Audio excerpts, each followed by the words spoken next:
Hello friends, എല്ലാവർക്കും Shruthi's learning സ്കൂളിലേക്ക് സ്വാഗതം. ഇന്നത്തെ ക്ലാസ്സിൽ നമ്മൾ ഡിസ്കസ് ചെയ്യാൻ പോകുന്നത് ഈ കഴിഞ്ഞ ഡിഗ്രി ലെവൽ പ്രിലിംസ് എക്സാമിൻ്റെ ഇംഗ്ലീഷിൻ്റെ ക്വസ്റ്റ്യൻസ് നോക്കിയിട്ട് അതിനകത്ത് ഇമ്പോർട്ടൻ്റ് ആയിട്ട് തോന്നിയിട്ടുള്ള ചെറിയ ചെറിയ ടോപ്പിക്സുകളാണ് നമ്മൾ ഇന്നത്തെ ക്ലാസ്സിൽ ഡിസ്കസ് ചെയ്യുന്നത് കേട്ടോ. അപ്പോൾ ഇനി വരാൻ പോകുന്ന അടുത്ത ഫേസിലുള്ള ആൾക്കാർക്ക് തീർച്ചയായിട്ടും ഈ ഒരു സെഷൻ യൂസ്ഫുൾ ആയിരിക്കും. അപ്പോൾ നമ്മൾ മുമ്പ് ചെയ്തിട്ടുള്ള കുറച്ച് വീഡിയോസ് ഉണ്ട്, അതിനകത്തുള്ള ഏറ്റവും ഇമ്പോർട്ടൻ്റ് ആയിട്ടുള്ള പോർഷൻ മാത്രം ഞാൻ കട്ട് ചെയ്തിട്ടാണ് ഈ ഒരു വീഡിയോ ഉണ്ടാക്കിയേക്കുന്നത് കേട്ടോ. അപ്പോൾ എല്ലാവരും വീഡിയോ ഫുള്ള് കാണുക, വളരെ ഇമ്പോർട്ടൻ്റ് ആണ്. ഇത് നമ്മൾ പഠിക്കാൻ പോകുന്ന ടോപ്പിക്ക് സിമ്പിളായിട്ടുള്ളൊരു കാര്യമാണ് കേട്ടോ.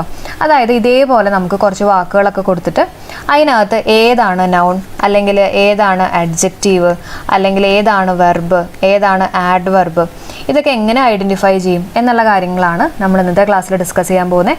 അപ്പോൾ എല്ലാവർക്കും ഈ ഒരു സെഷനിലേക്ക് സ്വാഗതം. അതിനു മുമ്പ് നമ്മുടെ ചാനൽ സബ്സ്ക്രൈബ് ചെയ്ത് കാണുന്ന ആരെങ്കിലും ഉണ്ടെങ്കിൽ ഒന്ന് സബ്സ്ക്രൈബ് ചെയ്തിട്ട് സപ്പോർട്ട് ചെയ്യാം കേട്ടോ. അപ്പോൾ തുടങ്ങാമല്ലോ. അപ്പോൾ ആദ്യം തന്നെ നമ്മൾ ഏതാണ് വെർബ്, എങ്ങനെയാണ് നമ്മൾ ഈ കൊടുത്തിട്ടുള്ള 4 എണ്ണത്തിൽ നിന്ന് വെർബ് കണ്ടുപിടിക്കണേ എന്നുള്ളത് നോക്കാം. സിമ്പിളായിട്ടുള്ളൊരു മെത്തേഡാണ് കേട്ടോ. വെർബ് എന്ന് പറഞ്ഞാൽ നമുക്കറിയാം ഒരു ക്രിയയാണ് അല്ലെങ്കിൽ ഒരു ആക്ഷനാണ് അല്ലേ. ഇനി വെർബ് കണ്ടുപിടിക്കാൻ വേണ്ടിയിട്ട് ഈ കൊടുത്തിട്ടുള്ള വാക്കുകളിൽ നമ്മളൊരു ING കൂട്ടിയിട്ട് നമുക്കൊന്ന് പറഞ്ഞു നോക്കാം. ING ഒന്ന് കൂട്ടി പറഞ്ഞു നോക്കാം. ഓക്കെ, അപ്പോൾ ഞാൻ ദേ ഇവിടെ ING കൂട്ടിയിട്ട് പറയുകയാണെ. കറേജിങ്, കറേജിങ് എന്ന് പറഞ്ഞ് കേട്ടിട്ടുണ്ടോ? ഇല്ല. അപ്പോൾ ഇതല്ല കേട്ടോ. അതേപോലെ തന്നെ കറേജിയസിങ്, അങ്ങനെയും നമ്മൾ കേട്ടിട്ടില്ല. എൻകറേജ്, അതിൻ്റെ ഒപ്പം ഞാനൊരു ING കൂട്ടുമ്പോൾ എങ്ങനെ വരും? എൻകറേജിങ്, അത് ഓക്കെയാണ് അല്ലേ. പിന്നെ കറേജിയസ്ലിങ് പറഞ്ഞു വരുമ്പോൾ എന്തൊക്കെയോ ആയി വരണം കേട്ടോ. അപ്പോൾ ഇതുമല്ല. അങ്ങനെ ഇതാകെ കൂടെ സാറ്റിസ്ഫൈ ചെയ്യുന്ന വാക്ക് ഏതാ? എൻകറേജ് ആണ്. ഓക്കെ, അത്രയേ ഉള്ളൂ നമ്മുടെ പരിപാടി. അപ്പോൾ ഇതെന്താ? ഇതൊരു വെർബാണ്. മനസ്സിലായോ? ഈ കൊടുത്തിട്ടുള്ള വാക്കുകളുടെ ഒപ്പം ഒരു ING കൂട്ടി നോക്കുക.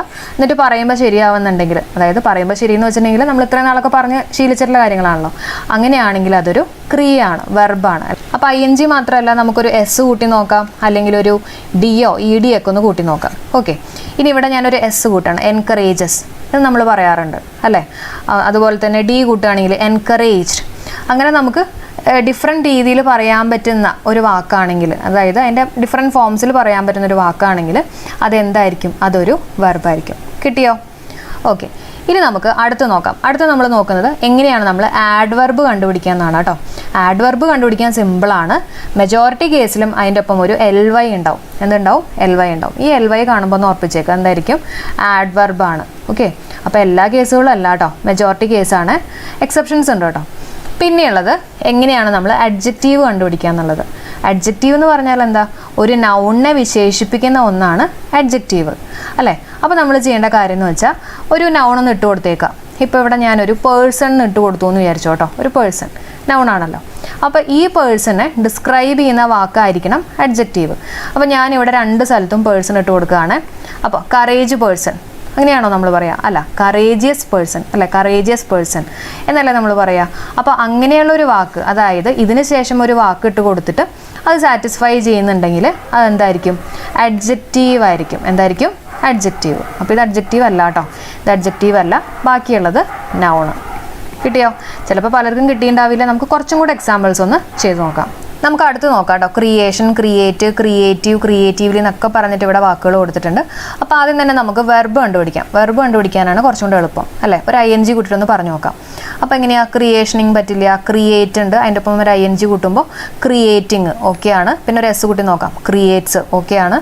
പിന്നെ D കൂട്ടി നോക്കാം, ക്രിയേറ്റഡ്. അങ്ങനെ നമുക്ക് പല ഫോംസിലും പറയാൻ പറ്റുന്നുണ്ട്. അപ്പോൾ ഇതെന്തായിരിക്കും? ഇതൊരു ക്രിയയാണ് അല്ലേ, വെർബാണ്. ഇനി അടുത്തത് LY കണ്ടു. LY കണ്ടപ്പോൾ എനിക്ക് മനസ്സിലായി, LY ഉണ്ടെങ്കിൽ എന്തായാലും അതൊരു ആഡ്വർബാണ് അല്ലേ, ആഡ്വർബാണ്. പിന്നെ ഒന്ന് ക്രിയേഷനും ഒന്ന് ക്രിയേറ്റീവും. നമ്മൾ അഡ്ജക്റ്റീവ് എങ്ങനെ കണ്ടുപിടിക്കുക? ഇതിന് ശേഷം ഒരു നൗൺ ഇട്ട് നോക്കാം. ഓക്കെ, അപ്പോൾ ക്രിയേറ്റീവ് എന്ന് പറയുമ്പോൾ ഞാനൊരു പേഴ്സൺ ഇട്ട് കൊടുക്കുകയാണ് കേട്ടോ. ക്രിയേറ്റീവ് പേഴ്സൺ, നമ്മൾ ക്രിയേറ്റീവ് പേഴ്സൺ എന്ന് പറയാറില്ലേ, അല്ലാണ്ട് ക്രിയേഷൻ പേഴ്സൺ എന്ന് പറയോ? ഇല്ല. അപ്പോൾ ക്രിയേറ്റീവ് പേഴ്സൺ. അപ്പോൾ അതുകൊണ്ട് തന്നെ ഈ ക്രിയേറ്റീവ് എന്താ? ഈ നൗണിനെ വിശേഷിപ്പിക്കുന്ന ഒന്നായതുകൊണ്ട് അതെന്താണ്? അഡ്ജക്റ്റീവ്. പിന്നെ ബാക്കിയുള്ളതായിരിക്കും നമ്മുടെ നൗണായിട്ട് വരിക കേട്ടോ. എന്താണ്? നൗൺ. കിട്ടിയോ? ഇനി അടുത്ത ചോദ്യം നോക്കാം. ഇതും കൂടെ കഴിയുമ്പോൾ നിങ്ങൾക്ക് ഏതാണ്ട് ഈ ഒരു കൺസെപ്റ്റ് ഓക്കെ ആവും. ഓക്കെ, അപ്പോൾ ആദ്യം നമുക്ക് വെർബ് കണ്ടുപിടിക്കാം അല്ലേ. വെർബ് കണ്ടുപിടിക്കണമെങ്കിൽ ING കൂട്ടി പറഞ്ഞു നോക്കാം. ബ്യൂട്ടിഫുള്ളിങ് പറ്റില്ല, ബ്യൂട്ടിയിങ് പറ്റില്ല, ബ്യൂട്ടിഫൈയിങ് അത് ഓക്കെയാണ്. അപ്പോൾ ഇത് ഓക്കെ ആണെങ്കിൽ ബാക്കിയുള്ള ഇതും കൂടെ വെച്ച് നമുക്കൊന്ന് ഇട്ട് നോക്കാം. ബ്യൂട്ടിഫൈസ് നമ്മൾ പറയാറുണ്ട്, ബ്യൂട്ടിഫൈഡ് ED കൂട്ടിയിട്ട് പറയാറുണ്ട് അല്ലേ. അപ്പോൾ ഇത് ക്രിയയാണ്, വെർബാണ്. ഓക്കെ, അപ്പോൾ ഇത് വെർബ്. അടുത്ത് നോക്കിയേ, ബ്യൂട്ടിഫുള്ളി. ഇതിനകത്ത് LY കണ്ടപ്പോൾ തന്നെ നമുക്ക് ക്ലിക്കായി. എന്തായിരിക്കും? ആഡ്വർബാണ് അല്ലേ, ആഡ്വർബ്. ഇനി നമുക്ക് അഡ്ജക്റ്റീവ് കണ്ടുപിടിക്കണം. അതിന് വേണ്ടിയിട്ട് എന്ത് ചെയ്യണം? ഒരു നൗൺ ചേർത്ത് നോക്കാം. എന്തായാലും ബ്യൂട്ടിഫുൾ ഉണ്ടല്ലോ, അപ്പോൾ ബ്യൂട്ടിഫുൾ ഡോൾ എന്നോ എന്തെങ്കിലും ഇഷ്ടമുള്ളത് കേട്ടോ, നിങ്ങൾക്ക് ഇഷ്ടമുള്ളത്. ഞാനിവിടെ ഒരു ഡോൾ എന്ന് എഴുതി, ബ്യൂട്ടിഫുൾ ഡോൾ എന്ന് നമ്മൾ പറയാറുണ്ട് അല്ലേ. അപ്പോൾ ഈ നൗണിനെ വിശേഷിപ്പിക്കുന്ന ഒരു വാക്കാണ് ബ്യൂട്ടിഫുൾ. ഇനി ഇവിടെ ഞാൻ ഡോൾ എഴുതി എന്ന് വിചാരിച്ചോ, ബ്യൂട്ടി ഡോൾ അങ്ങനെ നമ്മൾ പറയുമോ? ഇല്ല. അപ്പോൾ ഇതെന്തായാലും അഡ്ജക്റ്റീവ് അല്ല. അപ്പോൾ ഏതായിരിക്കും അഡ്ജക്റ്റീവായിട്ട് വരുന്നത്? ബ്യൂട്ടിഫുൾ ആണ് അഡ്ജക്റ്റീവായിട്ട് വരിക അല്ലേ, അഡ്ജക്റ്റീവായിട്ട് വരിക. ബാക്കിയുള്ളത് എന്താ? ബ്യൂട്ടി. ബ്യൂട്ടി എന്ന് പറയുന്നത് എന്താ? നൗണാണ്. അടുത്ത ചോദ്യം നോക്കാം. ആക്ട്, ആക്ഷൻ, ആക്റ്റീവ്, ആക്റ്റീവ്ലി കേട്ടോ. അപ്പോൾ ആദ്യം തന്നെ വെർബ് കണ്ടുപിടിക്കാം. വെർബ് കണ്ടുപിടിക്കണമെങ്കിൽ ഏതൊക്കെയാണ് നമ്മൾ ചേർത്ത് കൊടുക്കേണ്ട? ING കൂട്ടിട്ടൊന്ന് പറഞ്ഞു നോക്കാം. അപ്പോൾ ഇവിടെ ആക്ട്, അതിൻ്റെ ഒപ്പം ഒരു ING കൂട്ടുമ്പോൾ ആക്ടിങ്, അപ്പോൾ അത് ഓക്കെയാണ്. ബാക്കിയുള്ള കൂടെ നമുക്കൊന്ന് ഇട്ട് നോക്കാം. എസ് കൂട്ടി നോക്കാം, ആക്സ് ഓക്കെയാണ്. ഡി അല്ലെങ്കിൽ ED ഇട്ട് നോക്കാം, ആക്റ്റഡ് അങ്ങനെ നമ്മൾ പറയും അല്ലേ. അപ്പോൾ ഇതെല്ലാം ഓക്കെയാണ്. അപ്പോൾ ഇതെന്താണ്? വെർബാണ്. അടുത്ത് ആക്ഷൻ. നമുക്ക് ആക്ഷൻ്റെ ഒപ്പം ING ഒക്കെ ഇട്ട് കൊടുത്താൽ നമുക്ക് ശരിയാവില്ല. ആക്ഷനിങ് പിന്നെ അങ്ങനെ പറയില്ലല്ലോ. ഇവിടെയാണെങ്കിലും ആക്റ്റീവിങ്, ആക്റ്റീവ്ലിങ് എന്നൊന്നും നമ്മൾ പറയില്ല. അപ്പോൾ അതുകൊണ്ടാണ് കേട്ടോ ഇതൊന്നും വെർബല്ലാതെ വന്നത്. ഇനി അടുത്ത് നമ്മൾ എന്താ കണ്ടുപിടിക്കണ്ടേ? LY. ഇതേ LY കണ്ടപ്പോൾ മനസ്സിലായി എന്താ? ആഡ് വെർബ് അല്ലേ, ആഡ് വെർബ് എന്നുള്ളത് മനസ്സിലായി. ഇനി അഡ്ജക്റ്റീവ് കണ്ടുപിടിക്കണം. അഡ്ജക്റ്റീവ് കണ്ടുപിടിക്കാൻ വേണ്ടിയിട്ട് എന്താ ചെയ്യേണ്ടത്? ഏതെങ്കിലും ഒരു നൗൺ ഇട്ട് കൊടുക്കുക. അപ്പം ഞാനിവിടെ പേഴ്സൺ തന്നെ ഇടുകയാണ്. അപ്പം ഞാൻ ഈ രണ്ട് കേസിലും ഞാൻ പേഴ്സൺ എന്ന് എഴുതുകയാണ് കേട്ടോ. ഇവിടെയും പേഴ്സൺ എഴുതി, ഇവിടെയും പേഴ്സൺ എഴുതി. ആക്ഷൻ പേഴ്സൺ അങ്ങനെ പറയാറുണ്ടോ നമ്മൾ? ആക്ഷൻ പേഴ്സൺ ഇല്ല അല്ലേ. അപ്പോൾ ഇതെന്തായാലും അഡ്ജക്റ്റീവ് അല്ല. പിന്നെ ആക്റ്റീവ് പേഴ്സൺ, ആക്റ്റീവ് പേഴ്സൺ നമ്മൾ പറയാറുണ്ട് അല്ലേ. അപ്പോൾ ഇവിടെ നൗണിനെ വിശേഷിപ്പിക്കുന്ന ഒന്നാണ് ഈ പറഞ്ഞിട്ടുള്ള അഡ്ജക്റ്റീവ്. അപ്പോൾ ആക്റ്റീവ് എന്താ? അഡ്ജക്റ്റീവ്. അപ്പോൾ അഡ്ജക്റ്റീവ് കണ്ടുപിടിക്കാൻ സിമ്പിളാണ് കേട്ടോ. വെറുതെ നിങ്ങൾ ഏതെങ്കിലും ഒരു നൗൺ അവിടെ ഇട്ടിട്ട് അത് പറഞ്ഞ് ഓക്കെ ആവണ്ടോ എന്ന് നോക്കുക. പിന്നെയുള്ളത് ആക്ഷനാണ്. ആക്ഷൻ എന്ന് പറയുന്നത് എന്താ? ഇതെല്ലാം അല്ലാത്തത് നൗണാണ്. കിട്ടിയോ? ഇനി അടുത്ത് നമ്മുടെ ലാസ്റ്റ് ക്വസ്റ്റ്യൻ ആണ് കേട്ടോ. കണ്ടിന്യൂയിറ്റി, കണ്ടിന്യൂ, കണ്ടിന്യൂവസ്, കണ്ടിന്യൂവസ്ലി എങ്ങനെ കണ്ടുപിടിക്കും? ആദ്യം തന്നെ നമുക്ക് വെർബ് കണ്ടുപിടിക്കാം അല്ലേ, വെർബ്. അപ്പോൾ നമ്മൾ ഇത്രയും നേരം ചെയ്ത അതേ ടെക്നിക്ക് തന്നെ ഒരു ING കൂട്ടി പറഞ്ഞു നോക്കുക. കണ്ടിന്യൂയിറ്റിങ് പറ്റില്ല, കണ്ടിന്യൂയിങ് പറ്റും, കണ്ടിന്യൂവസിങ് പറ്റില്ല, കണ്ടിന്യൂവസ്ലി പറ്റില്ല. അപ്പോൾ കണ്ടിന്യൂ ആണ് നമ്മുടെ വെർബ്. കിട്ടിയല്ലോ? എസ് കൂട്ടി നോക്കിക്കോ കണ്ടിന്യൂവസ്, അല്ലെങ്കിൽ D കൂട്ടി നോക്കിക്കോ കണ്ടിന്യൂഡ്, എല്ലാം ഓക്കെയാണ്. ഓക്കെ, അപ്പോൾ അത് വെർബാണ്. പിന്നെ എന്താ നോക്കണ്ടേ? എങ്ങനെയാണ് നമ്മൾ ആഡ് വെർബ് കണ്ടുപിടിക്കുക? ആഡ് വെർബ് എങ്ങനെ കണ്ടുപിടിക്കുക? LY കൂട്ടിയിട്ട് പറയുന്നത് അല്ലേ. അപ്പോൾ കണ്ടിന്യൂവസ്ലി പെട്ടെന്ന് തന്നെ കിട്ടി, കണ്ടിന്യൂവസ്ലി ആഡ് വെർബ്. അടുത്ത് നോക്കാം. അടുത്ത ഏതാ? അഡ്ജക്റ്റീവ് കണ്ടുപിടിക്കാൻ. അഡ്ജക്റ്റീവ് കണ്ടുപിടിക്കണമെങ്കിൽ ഒരു നൗൺ ഇട്ട് നോക്കുക. ഇപ്പം ഞാനിവിടെ കണ്ടിന്യൂസ് കൊടുത്തുകൊണ്ട് ഞാനിവിടെ ഇടാൻ പോകുന്ന ഒരു ലൈൻ എന്ന് കൊടുത്തേക്കാണ് കേട്ടോ. ഇവിടെ രണ്ട് സ്ഥലത്തും ഞാനൊരു ലൈൻ എന്ന് എഴുതിയേ. കണ്ടിന്യൂറ്റി ലൈൻ അങ്ങനെ നമ്മൾ പറയുമോ? ഇല്ല, കണ്ടിന്യൂസ് ലൈൻ എന്ന് പറയും അല്ലേ. അപ്പോൾ ഇതെന്തായാലും അഡ്ജക്റ്റീവ് അല്ല. ഇതാണ് നമ്മുടെ അഡ്ജക്റ്റീവ്. കാരണം ലൈനിനെ വിശേഷിപ്പിക്കുന്ന ഒന്നാണ് ഈ പറഞ്ഞിട്ടുള്ള കണ്ടിന്യൂസ്. ഓക്കെ, അപ്പോൾ ഇതാണ് നമ്മുടെ അഡ്ജക്റ്റീവ്. പിന്നെ ബാക്കിയുള്ള കണ്ടിന്യൂറ്റിയാണ് നമ്മുടെ നൗൺ എന്ന് പറയുന്നത്. ക്ലിയർ ആയോ? അപ്പോൾ നമ്മൾ എന്തൊക്കെയാണ് പഠിച്ചത്? ഇതേപോലെ നമുക്ക് കുറച്ച് വാക്കുകൾ തരാണെങ്കിൽ അതിൽ നിന്ന് എങ്ങനെയാണ് വെർബ് ഏതാണെന്ന് മനസ്സിലാക്കുക, അല്ലെങ്കിൽ നൗൺ ഏതാണെന്ന് മനസ്സിലാക്കുക, അഡ്ജക്റ്റീവ് ഏതാണെന്ന് മനസ്സിലാക്കുക, ആഡ് വെർബ് ഏതാണെന്ന് മനസ്സിലാക്കുക എന്നുള്ള കാര്യങ്ങളാണ് നമ്മളിപ്പോൾ പഠിച്ചത്. ഓക്കെ, സെൻറ്റൻസിനകത്ത് നമുക്ക് ഒന്നിൽ കൂടുതൽ അഡ്ജക്റ്റീവ്സ് ഉണ്ടെന്ന് വിചാരിച്ചോളൂ. അപ്പോൾ അഡ്ജക്റ്റീവ്സിന് ഒരു പെർട്ടിക്കുലർ ഓർഡർ ഉണ്ട്. ആ കറക്റ്റ് ഓർഡറിൽ എഴുതിയാലേ നമുക്ക് നമ്മുടെ ആൻസർ കറക്റ്റായിട്ട് വരുള്ളൂ. അപ്പോൾ എന്താണ് ഓർഡർ എന്നുള്ളതും അതേപോലെ തന്നെ PYQയിൽ ചോദിച്ചിട്ടുള്ള ക്വസ്റ്റ്യൻസും ചെറിയ കണക്ഷൻസും ഒക്കെ നമുക്ക് പഠിക്കാം. ഓക്കെ, അപ്പോൾ എല്ലാവർക്കും സെക്ഷനിലേക്ക് സ്വാഗതം. First one, put the adjectives in right order. The house was dash building. അപ്പോൾ ഇവിടെ നിങ്ങൾ നോക്കി കണ്ടോ, 3 അഡ്ജക്റ്റീവ്സ് ആണ് കൊടുത്തിട്ടുള്ളത്. അപ്പോൾ ഏതൊക്കെയാണ് ഫസ്റ്റ് വരുന്നത്? അതിനുള്ളൊരു ഓർഡർ ഉണ്ട്. അപ്പം അറിയാവുന്ന ആൾക്കാർ ആൻസർ നിങ്ങളുടെ മനസ്സിലേക്ക് കൊണ്ടുവന്നോളൂ. അപ്പോൾ അറിയാത്തവർക്ക് വേണ്ടിയിട്ട് ഞാൻ ഒരു ചെറിയൊരു കൺസെപ്റ്റ് പറഞ്ഞുതരാം കേട്ടോ. എന്നിട്ട് നമുക്ക് ഈ ക്വസ്റ്റ്യനിലേക്ക് വീണ്ടും വരാം. അപ്പോൾ ഇവിടെ നോക്കേണ്ടത്, ഞാൻ പറഞ്ഞില്ലേ അഡ്ജക്റ്റീവ്സിന് ഒരു ഓർഡർ ഉണ്ട്. ആദ്യം തന്നെ ഡിറ്റർമിനർ വരും, പിന്നെ ഒപ്പീനിയൻ വരും. ഡിറ്റർമിനർ എന്ന് പറഞ്ഞാൽ അറിയാലോ, A and അങ്ങനെയൊക്കെ ഉള്ളത് കേട്ടോ. പിന്നെ ഒപ്പീനിയൻ ഉണ്ട്, നൈസ്, ലവ്ലി അങ്ങനെയൊക്കെ പറയുന്നത്. പിന്നെ സൈസ്, ബിഗ്, സ്മോൾ, പിന്നെ ഏജ്, പിന്നെ ഷേപ്പ്, പിന്നെ കളർ, പിന്നെ ഒറിജിൻ, മെറ്റീരിയൽ, പേർപ്പസ്. ഇങ്ങനെ 9 ആൾക്കാരുണ്ട്. അപ്പോൾ നമ്മൾ ആദ്യം ഡിറ്റർമിനറിന് തന്നെ പ്രയോറിറ്റി കൊടുക്കണം, പിന്നെ ഒപ്പീനിയൻ, സൈസ് അങ്ങനെയാണ് പോകുന്നത്. അല്ലാണ്ട് ആദ്യം കളർ എഴുതി വെച്ചിട്ട് പിന്നെ സൈസ് അങ്ങനെ എഴുതി കഴിഞ്ഞാൽ നമ്മുടെ ആൻസർ തെറ്റിപ്പോവും. അപ്പോൾ ഇത്രയും ആൾക്കാരെ പഠിക്കാൻ വേണ്ടിയിട്ട് നമുക്കൊരു ചെറിയൊരു കോഡ് കൊടുക്കാം. ദോശാസ് കമ്പനി എന്ന് ഓർത്താൽ മതി കേട്ടോ. ദോശയുടെ കമ്പനി എന്ന് ഓർത്ത് വെച്ചാൽ മതി. അപ്പോൾ ദോശാസ് കമ്പനി. അപ്പോൾ ആദ്യം ഡിറ്റർമിനർ, പിന്നെ ഒപ്പീനിയൻ, പിന്നെ സൈസ്. ആദ്യം സൈസാണ്, അതിനുശേഷമാണ് ഷേപ്പ് എന്നുള്ളത് ഓർക്കുക കേട്ടോ. ആദ്യം സൈസ്, പിന്നെ ഏജ്, പിന്നെ ഷേപ്പ്, 2 S ഉണ്ടല്ലോ. പിന്നെ C എന്ന് പറഞ്ഞാൽ കളറ്, പിന്നെ ഒറിജിൻ, മെറ്റീരിയൽ, അതുപോലെ തന്നെ പേർപ്പസ്. പഠിച്ചല്ലോ. ഇനി നമുക്ക് ഈ ക്വസ്റ്റ്യൻ ഒന്നും കൂടെ ഒന്ന് നോക്കാം. ആൻസർ കിട്ടുമോ എന്നുള്ളത് നോക്കാം കേട്ടോ. ഒന്ന് വേഗം ആൻസർ പറഞ്ഞെന്തായിരിക്കും കിട്ടുന്നത്? കറക്റ്റാണ്. ആൻസർ ബി ആണ്, നൈസ് ഓൾഡ് സ്റ്റോൺ. എങ്ങനെ കിട്ടിയേ? നമ്മുടെ കോഡൊന്ന് എഴുതിയേക്കാം. ദോശാസ് കമ്പനി അല്ലേ, ദോശാസ് കമ്പനി. അപ്പോൾ ആദ്യം എന്താ ഡിറ്റർമിനർ എല്ലായിടത്തും ഉണ്ട്. പിന്നെന്താ ഉള്ള ഒപ്പീനിയൻ ആണ്. ഒപ്പീനിയൻ എന്ന് പറഞ്ഞാൽ എന്താ? ഒപ്പീനിയൻ എന്ന് പറഞ്ഞാൽ നമ്മൾ നൈസ് ലവ്ലി എന്നൊക്കെ പറയണ പോലെയുള്ളതാണ് ഒപ്പീനിയൻ എന്ന് പറയുന്നത് കേട്ടോ. അപ്പോൾ ഇവിടെ സ്റ്റോൺ ആണ് വന്നല്ലോ, ഒപ്പീനിയൻ ഒന്നും അല്ല. ഇവിടെ ഓൾഡ് ആണ്. ഇത് രണ്ടും ഒപ്പീനിയൻ അല്ല. അപ്പോൾ ഇത് രണ്ടും ഞാൻ ആദ്യം അങ്ങ് കട്ട് ചെയ്ത് കളഞ്ഞു, നമുക്ക് ആവശ്യമില്ല. അപ്പോൾ ഒപ്പീനിയൻ എന്ന് പറഞ്ഞിട്ടുള്ള രണ്ട് ആൾക്കാർ, നൈസ് ഇവിടെ രണ്ട് സ്ഥലത്തും വന്നിട്ടുണ്ട്. ഓക്കെ, ഇനി ഇതിൽ ഏതാണ് ആൻസർ എന്നുള്ളത് നമുക്ക് നോക്കാം. ഇനി എന്താ വരണ്ടേ? ഇനി വരേണ്ടത് സൈസാണ്. അപ്പോൾ ഇവിടെ സൈസ് വല്ലതും കൊടുത്തിട്ടുണ്ടോ? ഇല്ല. പിന്നെ ഏതാ? ഏജ് ആണ് കൊടുത്തിട്ടുള്ളത്. ഏജിനെ കുറിച്ച് ഇവിടെ എന്താ കൊടുത്തിട്ടുള്ളത്? ഓൾഡ് എന്ന് പറഞ്ഞു കൊടുത്തിട്ടുണ്ട് അല്ലേ. അപ്പം ഇതല്ലേ നമ്മുടെ ആൻസർ ആയിട്ട് വരുന്നത്. ഫസ്റ്റ് പ്രയോറിറ്റി ഏജിനല്ലേ. അപ്പോൾ എ നൈസ് ഓൾഡ് സ്റ്റോൺ ആണ് നമ്മുടെ ആൻസർ. വളരെ സിമ്പിൾ ആയിട്ടുള്ള ഒരു ടോപ്പിക്കാണ്. അപ്പോൾ ജസ്റ്റ് നിങ്ങൾ ദോശാസ് കമ്പനിയിൽ നിന്ന് പഠിച്ചു വെച്ചേക്കുക. കോഡ് ഓർക്കുക. ആദ്യം സൈസ്, അതിന് ശേഷമാണ് ഷേപ്പ് വരണേന്ന് ആലോചിക്കുക. എളുപ്പമാണല്ലോ. അടുത്ത ക്വസ്റ്റ്യനിലേക്ക് കയറാം. അടുത്ത ക്വസ്റ്റ്യൻ നോക്കാം. Words are given in jumbled order, frame sentence. അപ്പോൾ ഇതിനകത്ത് ഇതൊരു PYQ ക്വസ്റ്റ്യൻ ആണ് കേട്ടോ. ഇങ്ങനെ കൊടുത്തിട്ടുണ്ട്. അപ്പോൾ നമ്മൾ ഇതിനകത്ത് ഏതാണ് കറക്റ്റ് ആൻസർ എന്നുള്ളത് കണ്ടുപിടിക്കണം. ഇതൊന്ന് റീഅറേഞ്ച് ചെയ്യുക. ജംബിൾഡ് ഓർഡറിലാണ് കൊടുത്തിട്ടുള്ളത്. അപ്പം വേഗം ഒന്ന് ആൻസർ ചെയ്ത് നോക്കിയേ. കിട്ടിയോ answer? Answer she is a lovely black British woman ആണ്. ആൻസർ ബി ആണ് കേട്ടോ. അപ്പോൾ എങ്ങനെയാണ് എത്തിയെന്നുള്ളത് നമുക്ക് നോക്കാം. അപ്പം ഈ ഷീസ് എന്നൊക്കെ പറഞ്ഞിട്ട് നമുക്ക് യൂസ് ചെയ്യാം കേട്ടോ. ഞാൻ ഈ പറഞ്ഞിട്ടുള്ള ദോശാസ് കമ്പനി എന്ന് പറയുന്നത് അഡ്ജക്റ്റീവ്സിൻ്റെ ഓർഡറാണ് കേട്ടോ. അഡ്ജക്റ്റീവ്സിൻ്റെ ഓർഡറാണ്. അപ്പോൾ ഷീ ഒക്കെ വെച്ചിട്ട് നമുക്ക് എന്തായാലും സ്റ്റാർട്ട് ചെയ്യാം. അഡ്ജക്റ്റീവ്സ് വരുമ്പോൾ ആദ്യം ഡിറ്റർമിനർ തന്നെ വരും. അപ്പം ഇവിടെ നമുക്ക് നോക്കാം എന്തൊക്കെയാണ്. ഷീസ് 3 സ്ഥലത്തും ഉണ്ട്. കാരണം ബ്രിട്ടീഷ് എന്തായാലും സ്റ്റാർട്ട് ചെയ്തിട്ട് വരില്ല.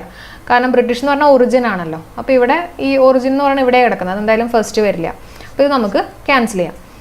അപ്പോൾ 3 സ്ഥലത്തും ഷീസ് എന്ന് പറഞ്ഞിട്ടുണ്ട്. പിന്നെ എന്താ വരേണ്ടത്? പിന്നെ വേണ്ട ഒപ്പീനിയൻ ആണ്. ഒപ്പീനിയൻ നേരത്തെ പറഞ്ഞില്ലേ, നൈസ് ലവ്ലി എന്നൊക്കെ പറഞ്ഞു വരുന്നതാണ് ഒപ്പീനിയൻ ആയിട്ട് വരുന്നത് കേട്ടോ. അപ്പോൾ ഇവിടെ നമ്മുടെ ഒപ്പീനിയൻ ഉണ്ട്, ലവ്ലി എന്ന് പറഞ്ഞ് ഇവിടെ കൊടുത്തിട്ടുണ്ട്. അപ്പോൾ തന്നെ നമുക്ക് ആൻസറിലേക്ക് എത്താൻ പറ്റി അല്ലേ. പിന്നെ എന്താ കൊടുത്തിട്ടില്ല? ബ്ലാക്ക്. പിന്നെ നമ്മൾ നോക്കിയില്ലെങ്കിൽ നമുക്ക് ആൻസറിലേക്ക് ഇവിടെ എത്തിയല്ലോ. ക്ലിയർ ആയെന്ന് വിശ്വസിക്കുകയാണ്.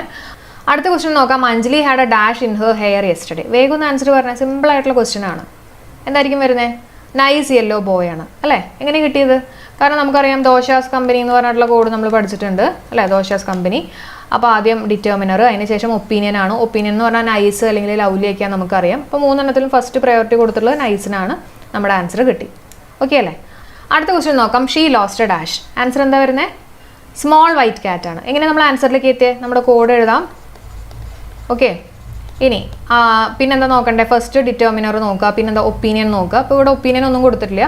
പിന്നെ അടുത്ത് നോക്കേണ്ടത് എന്താ? സൈസാണ്. അപ്പോൾ സൈസിൻ്റെ ഫസ്റ്റ് വരുന്നത് ഏതാ? സ്മോൾ എന്നുള്ളതാണ് നമ്മുടെ സൈസ് അല്ലേ. അപ്പോൾ ഈ 3 എണ്ണത്തിലും ഫസ്റ്റ് ആദ്യം വരുന്നത് സ്മോൾ ആയിരുന്നു. അപ്പോൾ തന്നെ നമ്മുടെ ആൻസർ കിട്ടിയല്ലോ. ആദ്യം തന്നെ നമ്മൾ പഠിക്കാൻ പോകുന്നത് എന്താണ് പ്രോനൗൺ എന്നുള്ളതാണ് കേട്ടോ. പ്രോനൗൺ എന്ന് പറഞ്ഞാൽ എന്താ? ഒരു നാമത്തിന് പകരം ഉപയോഗിക്കുന്ന ഒരു വാക്കിനെയാണ് നമ്മൾ പ്രോനൗൺ എന്ന് പറയാം. മലയാളത്തിൽ പറയുകയാണെങ്കിൽ സർവ്വനാമം എന്നൊക്കെ പറയും. ഓക്കെ, ഒരു എക്സാമ്പിൾ പറയുകയാണെങ്കിൽ ഇപ്പം Arun is doing his home work.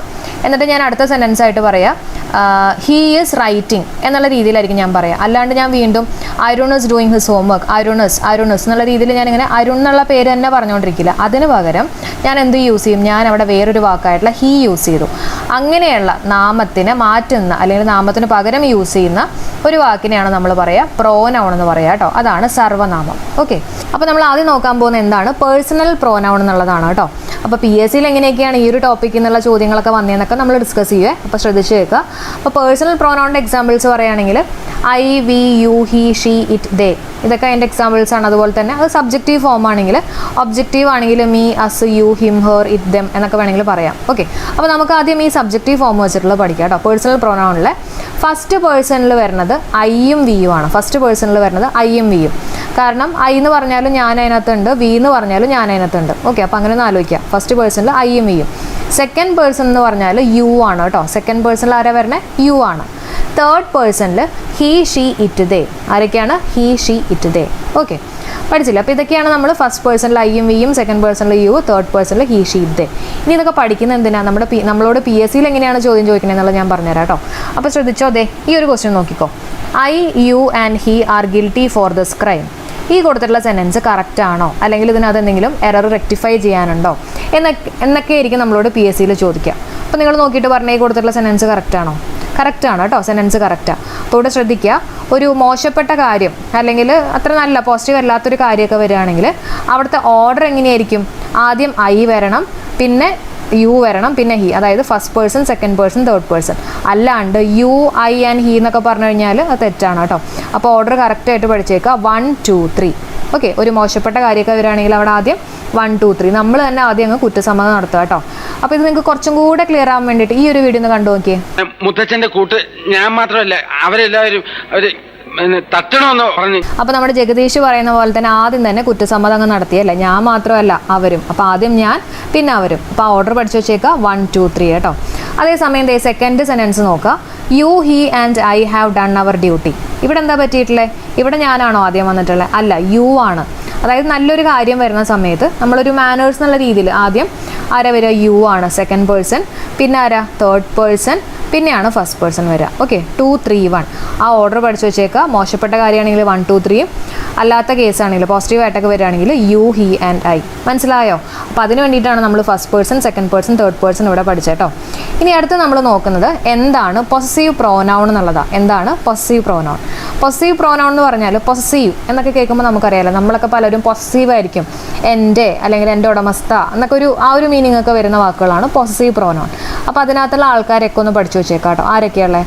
Mine, ours, yours, his, hers, its, theirs. Okay, അപ്പോൾ ഇത് പഠിക്കുമ്പോൾ തന്നെ പൊസസീവ് അഡ്ജക്റ്റീവും കൂടെ ജസ്റ്റ് ഒന്ന് ഞാൻ പറഞ്ഞു പോവാം. പൊസസീവ് അഡ്ജക്റ്റീവിൽ വരുന്ന ആൾക്കാരാരൊക്കെയാണ്? My, our, your, his, her, its, there.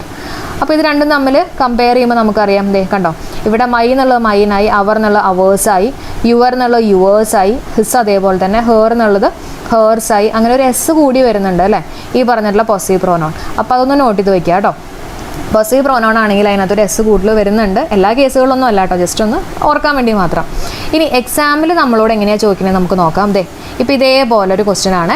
This book is dash. അപ്പോൾ അവർ ഓപ്ഷൻസ് ഇടാൻ സാധ്യത യുവേഴ്സ് ഇടും, പിന്നെ ഈ യുവേഴ്സ് കേട്ടോ. അതായത് ആറിന് ശേഷം എപ്പസ്റ്റോഫി ഇട്ടിട്ട് ഒരു എസ്, യുവേഴ്സ്, പിന്നെ യുവർ.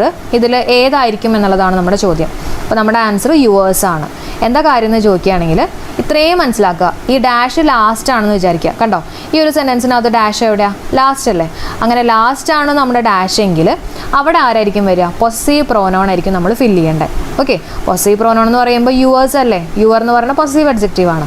അപ്പോൾ എന്തായിരിക്കും ആൻസർ? യുവേഴ്സ് ആണ്. അല്ലെങ്കിൽ ഓപ്ഷനിൽ ഇപ്പോൾ മൈയും മൈനും വരികയാണെങ്കിൽ നിങ്ങൾ ഏത് ആൻസർ ചെയ്യും? മൈന് കൊടുക്കും, കാരണം പോസിറ്റീവ് പ്രോനൗൺ എന്ന് പറഞ്ഞാൽ മൈനാണ്. അവറും അവേഴ്സ് വരികയാണെങ്കിൽ അവേഴ്സ് കൊടുക്കും.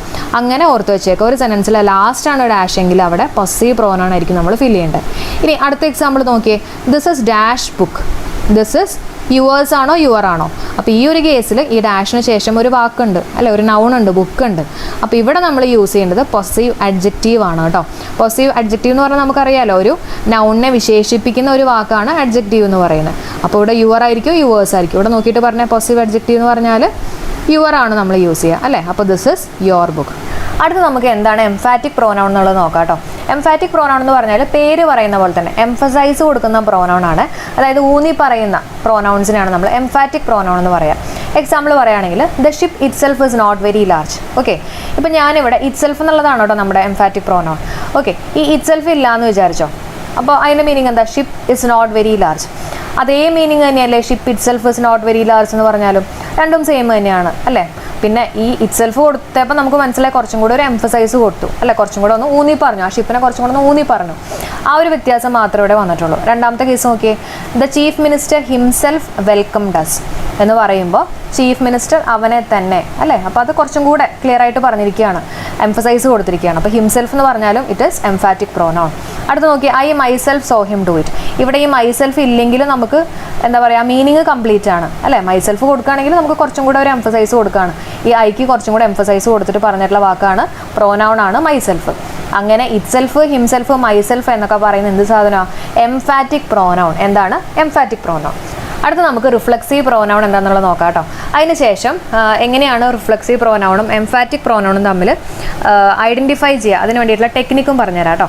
ശ്രദ്ധിച്ചിരിക്കുക. അപ്പോൾ റിഫ്ലെക്സീവ് പ്രോനൗൺ എന്ന് പറഞ്ഞു കഴിഞ്ഞാൽ റിഫ്ലെക്സീവ് അല്ലെങ്കിൽ നമുക്ക് റിഫ്ലക്ഷൻ എന്നുള്ളൊരു വാക്കെടുക്കാം. റിഫ്ലക്ഷൻ എന്ന് പറഞ്ഞാൽ എന്താ? നമ്മളിലേക്ക് തന്നെ തിരിഞ്ഞു വരുന്ന എന്നൊക്കെ ഒരു മീനിങ് അല്ലേ. അതേപോലെ തന്നെ സബ്ജക്റ്റിലേക്ക് വിരൽ ചൂണ്ടുന്ന പ്രോനൗണിനെയാണ് നമ്മൾ റിഫ്ലെക്സീവ് പ്രോനൗൺ എന്ന് പറയാം. ഒരു എക്സാമ്പിൾ പറയുകയാണെങ്കിൽ ഐ ഹേർട്ട് മൈസെൽഫ്. ഞാൻ എന്നെ തന്നെ ഹേർട്ട് ചെയ്തു. അപ്പോൾ ഈ ഐനെ തന്നെ അല്ലെങ്കിൽ എന്നെ തന്നെ അതിലേക്ക് ഇങ്ങനെ വിരൽ ചൂണ്ടുക അല്ലേ. ഇതിപ്പോൾ ഞാൻ പറയുമ്പോൾ പലർക്കും ഒന്നും മനസ്സിലാവില്ല. അപ്പോൾ നമുക്ക് എക്സാം പോയിന്റ് ഓഫ് വ്യൂവിൽ കാര്യങ്ങൾ പറയാം കേട്ടോ. ഇപ്പോൾ ഒരു ക്വസ്റ്റ്യൻ തന്നേക്കാണ്, I myself saw him do it. നമ്മളോട് ചോദിക്കുന്നത് ഇങ്ങനെയായിരിക്കും, ഈ മൈസെൽഫ് എന്ന് പറയുന്നത് എംഫാറ്റിക് ആണോ റിഫ്ലക്സീവ് ആണോ? ഈ ക്വസ്റ്റ്യൻ വായിച്ചിട്ട് നമുക്ക് പറയാം. അപ്പോൾ അതിനുള്ള ടെക്നിക്കാണ് നിങ്ങൾ എന്താ ചെയ്യേണ്ടതെന്ന് വെച്ചാൽ, ഈ കൊടുത്തിട്ടുള്ള മൈസെൽഫ് ഇല്ലേ, അതിനെങ്ങോട്ട് എടുത്ത് മാറ്റാം. ഓക്കെ, നമുക്ക് ഈ മൈസെൽഫ് വേണ്ടാന്ന് വിചാരിക്കാം കേട്ടോ, വേണ്ട. എന്നിട്ട് ഈ സെൻറ്റൻസ് ഒന്ന് വായിച്ചു നോക്കിയേ, I so him do it എന്ന് പറഞ്ഞാൽ അവിടെ നിങ്ങൾക്ക് ഒരു കംപ്ലീറ്റ് മീനിങ് കിട്ടുകയാണ്, ഞാൻ കണ്ടു അവൻ ചെയ്യുന്നത്, അല്ലേ? ഈ മൈസെൽഫ് ഉണ്ടെങ്കിലും അതേ മീനിങ് തന്നെയാണ്, അല്ലേ? അപ്പോൾ നമുക്കൊരു കംപ്ലീറ്റ് മീനിങ് കിട്ടുന്ന രീതിയിലാണെങ്കിൽ നമ്മൾ ഈ മൈസെൽഫിനെ മാറ്റിയിട്ട് ആ പ്രോനൗണിനെ മാറ്റിയിട്ട് നമുക്കൊരു കംപ്ലീറ്റ് മീനിങ് കിട്ടുകയാണെങ്കിൽ അത് ഏത് പ്രോനൗണാണ്? എംഫാറ്റിക് പ്രോനൗണാണ്. മനസ്സിലായോ? അടുത്ത എക്സാമ്പിൾ നോക്കിക്കോ, the chief minister himself welcomed us. ഞാൻ ഈ ഹിംസെൽഫിന് എടുത്ത് മാറ്റുകയാണ്, the chief minister welcomed us. അവിടെ നമുക്കൊരു കംപ്ലീറ്റ് മീനിങ് കിട്ടുകയാണ്, അല്ലേ? അപ്പോൾ അതേതാണ് ഹിംസെൽഫ് എന്ന് പറയുന്നത്? Emphatic pronoun. The ship itself is not very large. ഞാൻ ഈ ഇറ്റ് സെൽഫിന് എടുത്ത് മാറ്റുകയാണ്. Okay, ship is not very large, അത് തന്നെയല്ലേ ship itself is not very large. അപ്പോൾ നമുക്ക് അവിടെ ഒരു ഫുൾ മീനിങ് കിട്ടുന്ന കേസാണെങ്കിൽ ആ ഒരു പ്രോനൗൺ നമ്മൾ എന്താ പറയുക? Emphatic pronoun. എന്താണ്? Emphatic pronoun. ഇനി നമുക്ക് റിഫ്ലെക്സീവ് പ്രോനൗണിൻ്റെ എക്സാമ്പിളിലേക്ക് കയറാം. ഇപ്പോൾ പ്ലീസ് കറക്റ്റ് യോർ സെൽഫ്. ഇതിനകത്തുള്ള യോർ സെൽഫ് എന്ന് പറയുന്നത് ഏത് പ്രോനൗൺ ആണ്? നമുക്ക് ഇതിനടുത്തൊന്ന് മാറ്റാം, അല്ലേ? അപ്പോൾ പ്ലീസ് കറക്റ്റ്, ഞാൻ ഈ പ്ലീസ് കറക്റ്റ് എന്ന് പറയുമ്പോൾ നമുക്കൊരു ഫുൾ മീനിങ് കിട്ടുന്നുണ്ടോ? പ്ലീസ് കറക്റ്റ്, ആര് കറക്റ്റ് ചെയ്യണം? നീയാണോ, അവനാണോ, അവളാണോ എന്നൊന്നും ഇവിടെ കൊടുത്തിട്ടില്ല. So that is incomplete. ഇവിടെ നമുക്കൊരു ഫുൾ മീനിങ് കിട്ടുന്നില്ല. അങ്ങനത്തെ കേസാണെങ്കിലാണ് ആ ഒരു പ്രോനൗണെയാണ് നമ്മൾ എന്ത് പറയുക? റിഫ്ലെക്സീവ്. ഇത് നിങ്ങൾക്ക് ആലോചിക്കാനുള്ള ടെക്നിക്കാണ് കേട്ടോ. ഇനി ഐ ഹേർട്ട് മൈസെൽഫ്, ഞാനിവിടെ ഈ മൈസെൽഫിന് എടുത്ത് മാറ്റി. ഐ ഹേർട്ട്, ഞാൻ ഹേർട്ട് ചെയ്തു. ആരെ അല്ലെങ്കിൽ അങ്ങനെ ഒന്നും ഇവിടെ കൊടുത്തിട്ടില്ല. അവളെയാണോ അവനെയാണോ ഒന്നും കൊടുത്തിട്ടില്ല. സോ അവിടെ നമുക്ക് ഫുൾ മീനിങ് കിട്ടുന്നില്ല. അങ്ങനെയാണെങ്കിൽ that will be reflexive pronoun. മനസ്സിലായോ?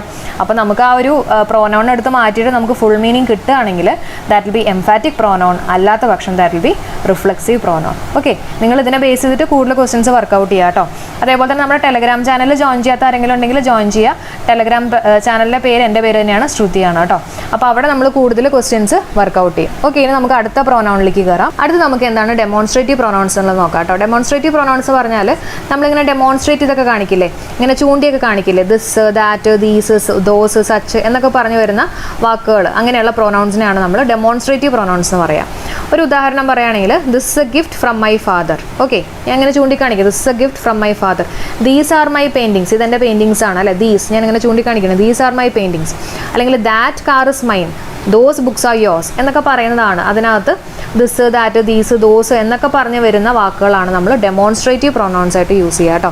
മനസ്സിലായില്ലേ? ഡെമോൺസ്ട്രേറ്റ് ചെയ്യാനൊക്കെ വേണ്ടിയിട്ട് യൂസ് ചെയ്യുന്ന കുറച്ച് പ്രോനൗൺസ്, അത്രേ ഉള്ളൂ. അടുത്തത് എന്താണ് ഇൻഡെഫിനിറ്റ് പ്രോനൗൺസ് എന്നുള്ളത് നോക്കാം. സിമ്പിളാണ്. അതായത് ആ പേരിനകത്ത് തന്നെ ഉണ്ട് ഇൻഡെഫിനിറ്റ്, ഡെഫിനിറ്റ് അല്ലാത്തത്, അല്ല ഡെഫിനിറ്റ് അല്ല. ഒരു എക്സാമ്പിൾ പറയുകയാണെങ്കിൽ one must do one's duty. വേണ്ട, ഞാൻ വേറൊരു എക്സാമ്പിൾ പറയാം. ഇപ്പോൾ ടീച്ചർ ക്ലാസ്സിലേക്ക് കയറിയിട്ട് പറയാണ് all of you should do your home work, അല്ലേ? അപ്പോൾ ടീച്ചർ സ്പെസിഫിക് ആയിട്ട് ഇന്ന ആൾ ചെയ്യണമെന്ന് വല്ലതും പറയുന്നുണ്ടോ? എല്ലാവരോടും കൂടി പറയാണ്, അല്ലേ? എല്ലാവരോടും കൂടി പറയാണ് നിങ്ങൾ എല്ലാവരും ഹോംവർക്ക് ചെയ്യണം. അപ്പോൾ ഡെഫിനറ്റ് ആയിട്ട് ഇവിടെ പറയുന്നില്ല, അതാണ് ഇൻഡെഫിനിറ്റ്. മനസ്സിലായോ? അതേപോലെ one must do one's duty. Okay, ആര് ചെയ്യണമെന്നൊന്നും പറയുന്നില്ല, ഇൻഡെഫിനിറ്റ് ആണ്. Somebody has taken my pen, ആരോ എൻ്റെ പേൻ എടുത്തിട്ടുണ്ട്, അല്ലേ? അപ്പോൾ ആരാന്നൊന്നും പറഞ്ഞിട്ടില്ല, that is indefinite. Any man can do, ആർക്ക് വേണമെങ്കിലും ചെയ്യാം, അല്ലേ? അപ്പോൾ ഇതെല്ലാം ഇൻഡെഫിനിറ്റിൻ്റെ എക്സാമ്പിൾസ് ആണ്, പ്രോനൗണിൻ്റെ എക്സാമ്പിൾ ആണ്. അപ്പോൾ നോക്കിക്കോളൂ ആരൊക്കെയുള്ള all, anybody, anyone, each, everyone, few, many, nobody, none, some. ഇതൊന്നും നിങ്ങൾ ബൈ ഹാർട്ട് പഠിക്കേണ്ട ആവശ്യമില്ല കേട്ടോ. ഇതിൻ്റെ ഒരു മീനിങ് മനസ്സിലാക്കുക, അപ്പോൾ തന്നെ നമുക്ക് ഓരോന്നൊക്കെ ഐഡൻറ്റിഫൈ ചെയ്യാൻ പറ്റും. ഇനി നമുക്ക് അടുത്തയിലേക്ക് കയറാം. അടുത്തത് ഡിസ്ട്രിബ്യൂട്ടീവ് പ്രോനൗൺസ് ആണ്. ഡിസ്ട്രിബ്യൂട്ടീവ് പ്രോനൗൺ എന്ന് പറഞ്ഞാൽ ഈ വരുന്ന വാക്കുകൾ, ഈ വാക്കുകളൊക്കെ ഒന്ന് പഠിച്ചു വെച്ചാൽ മതി കേട്ടോ. ഈച്ച്, ഐദർ, നൈദർ എന്നൊക്കെ പറഞ്ഞു വരുന്ന കുറച്ച് പ്രോനൗൺസ് ഇല്ലേ, അതിനെയാണ് നമ്മൾ പറയുക ഡിസ്ട്രിബ്യൂട്ടീവ് പ്രോനൗൺ. എക്സാമ്പിൾ നോക്കുകയാണെങ്കിൽ each of the singers gets a car. അപ്പോൾ ഈച്ചിന് ശേഷം സിംഗുലർ വെർബാണ് യൂസ് ചെയ്തിട്ടുള്ള, ഗെറ്റ്സ് ആണ്, അല്ലേ? Each of these pens writes well, neither of these pens writes well. അപ്പോൾ ഇതിനൊക്കെ ശേഷം നമ്മൾ സിംഗുലർ വെർബ് ആയിരിക്കും യൂസ് ചെയ്യുക എന്നുള്ള കാര്യങ്ങളൊക്കെ ഓർത്ത് വെച്ചേക്കുക. ഓക്കെ, അപ്പോൾ ഡിസ്ട്രിബ്യൂട്ടീവ് പ്രോനൗൺ എന്ന് പറഞ്ഞാൽ ഇപ്പം ജസ്റ്റ് ആലോചിക്കാൻ വേണ്ടി ഇത്രയൊന്നും ഓർക്കാം. അതായത് ഇപ്പോൾ ഓരോ സിംഗേഴ്സിനും ഓരോ കാറ് കിട്ടുകയാണ്, അപ്പോൾ അവിടെ ഡിസ്ട്രിബ്യൂട്ട് ചെയ്ത് കൊടുക്കുകയാണ്. അങ്ങനെയൊക്കെ വേണമെങ്കിൽ നമുക്കൊന്ന് കണക്ട് ചെയ്യാം കേട്ടോ. അപ്പോൾ ഈച്ച്, ഐദർ, നൈദർ എന്നൊക്കെ പറഞ്ഞു വരുന്ന പ്രോനൗൺസിനെയാണ് നമ്മൾ ഡിസ്ട്രിബ്യൂട്ടീവ് പ്രോനൗൺ എന്ന് പറയാം. അടുത്ത റെസിപ്രോക്കൽ പ്രോനൗൺ ആണ്. റെസിപ്രോക്കൽ പ്രോനൗണിനകത്ത് വരുന്ന ആൾക്കാർ ആരൊക്കെയാണ്? ഈച്ച് അതർ ഉണ്ട്, വൺ അനദറും ഉണ്ട്. അപ്പോൾ പി എസ് സിയിൽ എങ്ങനെ ചോദ്യം വരാമെന്ന് വെച്ചിട്ടുണ്ടെങ്കിൽ ഇപ്പോൾ ഇതേപോലെ the two brothers love dash, each other ആണോ വൺ അനദർ ആണോ? Answer each other. റീസൺ ചോദിക്കുകയാണെങ്കിൽ രണ്ടുപേരാണ്, അല്ലേ? ടു ബ്രദേഴ്സ് ആണ്. അപ്പോൾ അങ്ങനെ രണ്ടുപേരൊക്കെ തമ്മിൽ വരുമ്പോൾ അവിടെ വരുന്നത് ഈച്ച് അതർ ആയിരിക്കും. വൺ അനദർ എപ്പോഴാണ് വരിക? 2 കൂടുതൽ വരുന്ന കേസുകളൊക്കെ ആണെങ്കിലാണ് നമ്മളവിടെ വൺ അനദർ യൂസ് ചെയ്യുക. ദേ ലൗഡ് വൺ അനദർ എന്ന് പറഞ്ഞാൽ 2 കൂടുതൽ ആൾക്കാരുണ്ട്, ദേ ആണ് കേട്ടോ. അപ്പോൾ അവിടെ നമ്മൾ യൂസ് ചെയ്യുന്നത് വൺ അനദർ ആയിരിക്കും. 2 പേര് ഒക്കെ വരുന്ന കേസുകളിലാണ് നമ്മൾ ഈച്ച് അതർ യൂസ് ചെയ്യുക. അപ്പോൾ റെസിപ്രോക്കലിനകത്ത് ഓർത്ത് വെച്ചേക്കുക ഈച്ച് അതറും വൺ അനദറും. അടുത്ത ഇൻട്രോഗേറ്റീവ് പ്രോനൗൺ. ഇതിൽ ഞാൻ പ്രത്യേകിച്ച് നിങ്ങൾക്കൊന്നും പറഞ്ഞു തരേണ്ട ആവശ്യമില്ല. ഇൻട്രോഗേറ്റീവ് എന്ന് പറയുമ്പോൾ തന്നെ നിങ്ങൾക്ക് അറിയാം എന്തൊക്കെയാണ്, കുറേ ക്വസ്റ്റ്യൻസ് ആയിരിക്കും. ഹൂ, വിച്ച്, വാട്ട് എന്നൊക്കെ പറഞ്ഞു വരുന്ന പ്രൊനൗൺസിനെയാണ് നമ്മൾ ഇൻട്രോഗേറ്റീവ് പ്രൊനൗൺസിൻ്റെ കാറ്റഗറിയിൽ പെടുത്തിയിട്ടുള്ളത്. Who are you, what you want, which is your book എന്നൊക്കെ പറഞ്ഞു വരുന്ന ഹൂ, വാട്ട്, വിച്ച് ഇതൊക്കെയാണ് നമ്മുടെ ഇൻട്രോഗേറ്റീവ് പ്രൊനൗൺസിൻ്റെ എക്സാമ്പിൾസ് ആയിട്ട് വരുന്നത്. അപ്പോൾ നമ്മൾ ഒരുവിധപ്പെട്ട പ്രൊനൗൺസ് എല്ലാം ഡിസ്കസ് ചെയ്തു. ഇനി നമുക്ക് ഡിസ്കസ് ചെയ്യാനുള്ള ഒരു പ്രോനൗൺ ഉണ്ട്, അതാണ് റിലേറ്റീവ് പ്രോനൗൺ. അത് അത്യാവശ്യം വലിയൊരു ടോപ്പിക് ആയതുകൊണ്ട് നമുക്കതൊരു സെപ്പറേറ്റ് വീഡിയോ ആയിട്ട് ചെയ്യാം. ഓക്കെ, അപ്പോൾ നമ്മൾ ഇന്ന് എന്തൊക്കെയാണ് പഠിച്ചത്? പ്രോനൗൺ എന്താണെന്ന് പഠിച്ചു അല്ലേ? പേഴ്സണൽ പ്രോനൗൺ, പിന്നെ പൊസസീവ് പ്രോനൗൺ, റെസിപ്രോക്കൽ പ്രോനൗൺ, പിന്നെ എന്തൊക്കെയാണ് ഡിസ്ട്രിബ്യൂട്ടീവ് പ്രോനൗൺ, പിന്നെ എംഫാറ്റിക് പ്രോനൗൺ, റിഫ്ലെക്സീവ് പ്രോനൗൺ, അങ്ങനെയുള്ള ഒരുപാട് പ്രോനൗണുകളൊക്കെ നമ്മൾ പഠിച്ചു. അപ്പോൾ ഇന്നത്തെ ക്ലാസ് എല്ലാവർക്കും യൂസ്ഫുൾ ആയെന്ന് പ്രതീക്ഷിക്കണം. അപ്പോൾ അതിന് മുമ്പ് നിങ്ങൾക്കായിട്ടുള്ള ഒരു ചെറിയ ടാസ്ക് ഉണ്ട് കേട്ടോ. അപ്പോൾ ഇതാണ് നിങ്ങളുടെ task. I myself did it. ഇതിനകത്തുള്ള മൈസെൽഫ് എന്ന് പറയുന്നത് റിഫ്ലെക്സീവ് പ്രോനൗൺ ആണോ അല്ലെങ്കിൽ എംഫാറ്റിക് പ്രോനൗൺ ആണോ? അപ്പോൾ ഞാൻ നേരത്തെ പറഞ്ഞ ടെക്നിക്ക്, ഈ മൈസെൽഫിനെ എടുത്ത് മാറ്റിയിട്ട് നിങ്ങൾക്ക് ഫുൾ മീനിങ് കിട്ടുകയാണെങ്കിൽ അത് ഏത് പ്രോനൗൺ ആയിരിക്കും? എംഫാറ്റിക് ആയിരിക്കും. അതേസമയം ഫുൾ മീനിങ് കിട്ടുന്നില്ലെങ്കിൽ അതേതായിരിക്കും? റിഫ്ലെക്സീവ് ആയിരിക്കും. ഓക്കെ, അപ്പോൾ എല്ലാവരും ഈ 2 ക്വസ്റ്റ്യൻസിന് കറക്റ്റായിട്ട് ആൻസർ ചെയ്യുക. ഞാൻ എപ്പോൾ ഇതേപോലെ ക്വസ്റ്റ്യൻസ് കൊടുത്തിട്ട് ആൻസർ ചെയ്യാൻ പറഞ്ഞാലും കുറേ ആൾക്കാർ കറക്റ്റ് എന്നല്ല, കുറേ ആൾക്കാർ ആൻസർ ചെയ്യുന്നുണ്ട് കേട്ടോ. കുറേ ആൾക്കാർ കമൻറ്റ് ചെയ്യുന്നുണ്ട്. ഒരുപാട് സന്തോഷമുണ്ട്. അപ്പോൾ ഇതേപോലെ നിങ്ങളുടെ സപ്പോർട്ട് ഞാൻ പ്രതീക്ഷിക്കുകയാണ്. അപ്പോൾ എല്ലാവർക്കും bye. Thank you for supporting. Comment ചെയ്യാൻ മറക്കണം. നമുക്ക് അടുത്ത വീഡിയോയിൽ കാണാം.